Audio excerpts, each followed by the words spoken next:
Le président ukrainien Volodymyr Zelensky a déclaré lundi 28 avril que l'accord avec les États-Unis concernant le développement des ressources minérales de l'Ukraine était devenu plus solide et plus équitable à la suite de négociations entre les deux parties.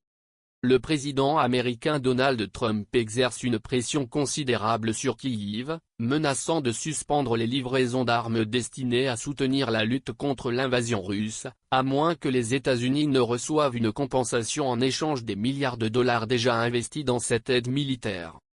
L'accord est toutefois délicat pour l'Ukraine, qui possède une longue tradition dans l'exploitation du charbon et du minerai de fer, et qui ambitionne désormais de développer ses gisements de terres rares, de plus en plus convoités à l'échelle mondiale. Les revenus miniers constituent un pilier essentiel du budget de l'État ukrainien. Zelensky, originaire de Kryvyi Rih, une ville minière au cœur industriel du pays, a précisé que les négociations en cours sur la création d'un fonds de revenus miniers, à partir duquel les États-Unis pourraient tirer bénéfice, avaient progressé depuis la signature d'un mémorandum d'intention en date du 18 avril.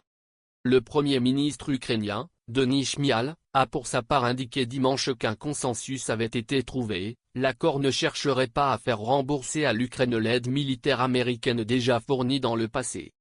Cette clarification pourrait apaiser une opinion publique ukrainienne qui considère avoir résisté à la Russie depuis 2022 non seulement pour sa propre survie, mais aussi au nom de l'Occident tout entier, notamment pour l'OTAN, alliance militaire dirigée par les États-Unis, que Kyiv souhaite intégrer, et pour les nations européennes avec lesquelles de nombreux Ukrainiens se sentent culturellement et politiquement proches, à l'opposé du régime de Vladimir Poutine.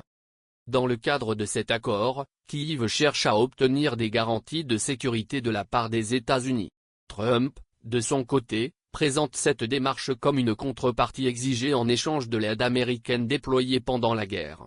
Il affirme que les États-Unis auraient versé 350 milliards de dollars à l'Ukraine, bien que ce chiffre n'ait jamais été expliqué ni confirmé.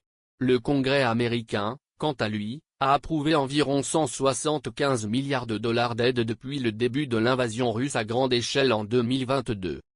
Pendant que les diplomates s'activent, les combats se poursuivent.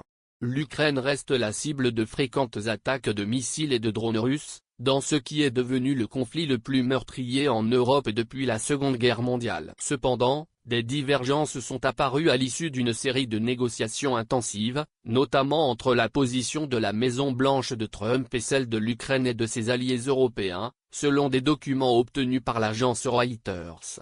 Washington proposerait ainsi une reconnaissance juridique de l'annexion de la Crimée par la Russie, une ligne rouge que Kyiv et ses partenaires européens refusent catégoriquement de franchir. D'autres points de désaccord subsistent également, notamment sur le calendrier de levée des sanctions contre Moscou en cas d'accord de paix, sur la nature des garanties de sécurité à accorder à l'Ukraine, ou encore sur les compensations financières que le pays devrait recevoir. Les relations personnelles entre Trump et Zelensky ont été tumultueuses. Lors d'une rencontre dans le bureau ovale, Trump aurait reproché à Zelensky de jouer avec le feu d'une troisième guerre mondiale. Depuis, Kyiv a tenté d'apaiser les tensions, mais les piques se sont poursuivies. Zelensky a accusé Trump de vivre dans une bulle de désinformation favorable à Moscou, tandis que Trump l'a accusé de ralentir les négociations de paix et de tenir des propos incendiaires. Malgré leurs différends, les deux hommes ont besoin l'un de l'autre. Trump espère obtenir l'adhésion de Zelensky pour concrétiser sa promesse d'une paix rapide entre l'Ukraine et la Russie, tandis que Kyiv compte sur Trump pour faire pression sur Moscou afin d'assouplir certaines des exigences les plus rigides posées par le Kremlin pour la signature d'un éventuel cessez-le-feu.